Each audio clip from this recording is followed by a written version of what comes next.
we have got to understand that our country's had a long history of extending the right to all Americans. So I have to ask the question, why then are these rights now being challenged by some states? Why are we going backwards?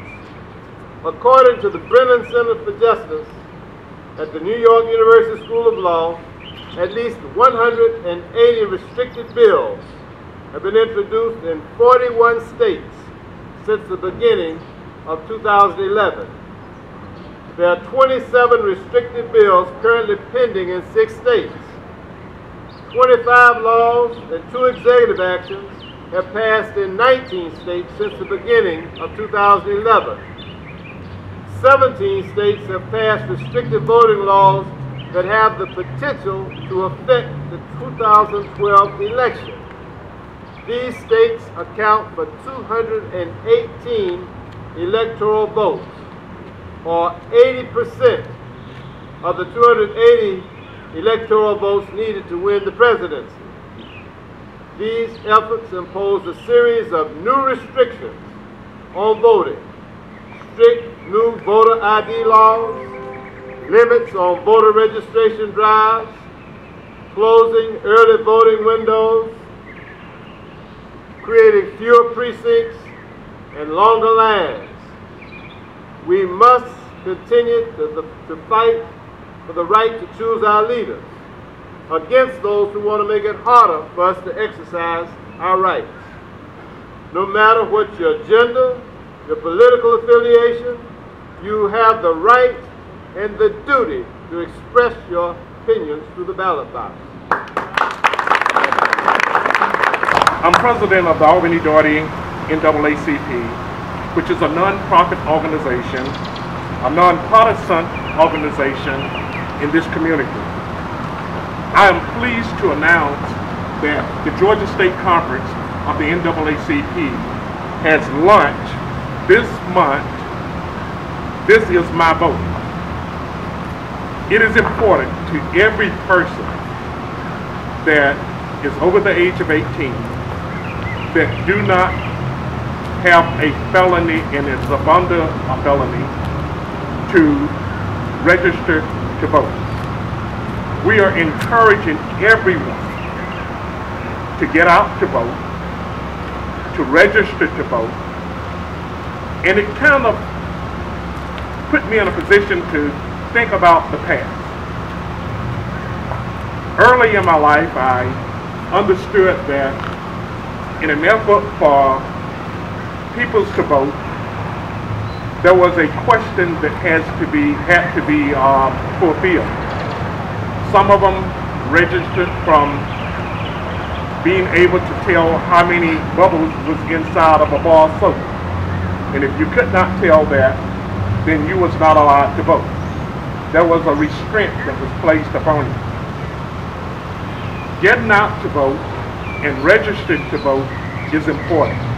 Which means you have an interest in how elections, this next cycle of elections turns out for you. The right to vote should never, ever be taken for granted. And young people, when you go vote, and us old folks, the day of voting, get on the phone and call all of your buddies and say it's time for you to make a difference. Some have never voted before.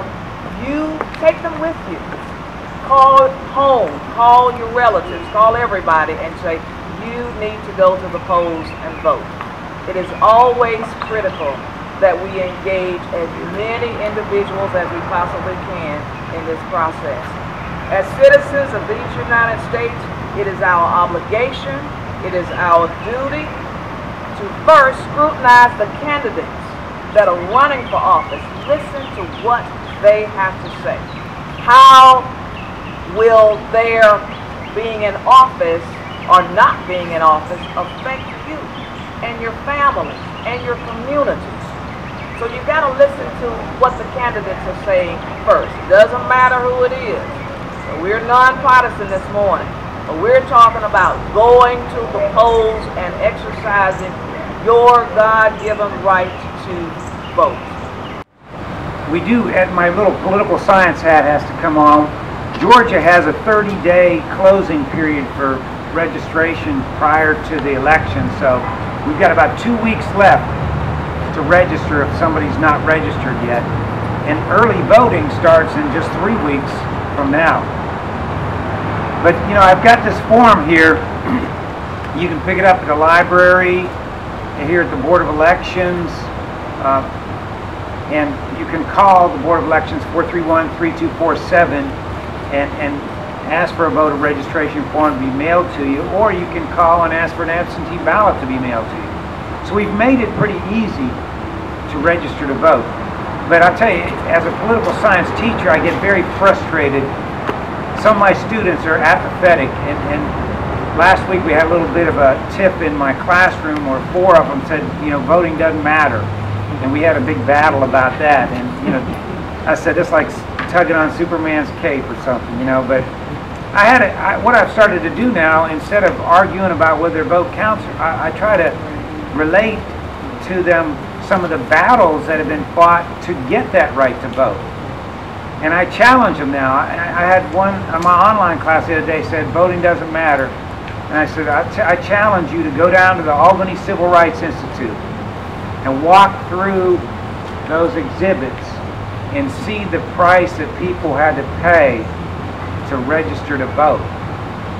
And I'm not the best person to talk about that. I'm sure some of the veterans of the civil rights movement behind here can talk about it more. But you think about that, people were beaten, intimidated, maybe even killed in some cases just for that right to vote.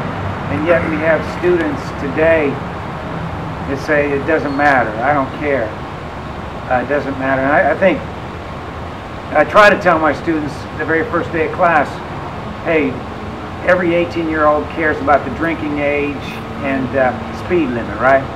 And I hope that that reaches them and they'll take a voter registration form. But sometimes, obviously, that's not enough. So all of us need to make that argument and find the people that aren't registered and tell them, look, if you can't register today, go on over to the Civil Rights Institute, walk through there, and then come see me. So I hope that people will heed that call. Thank you.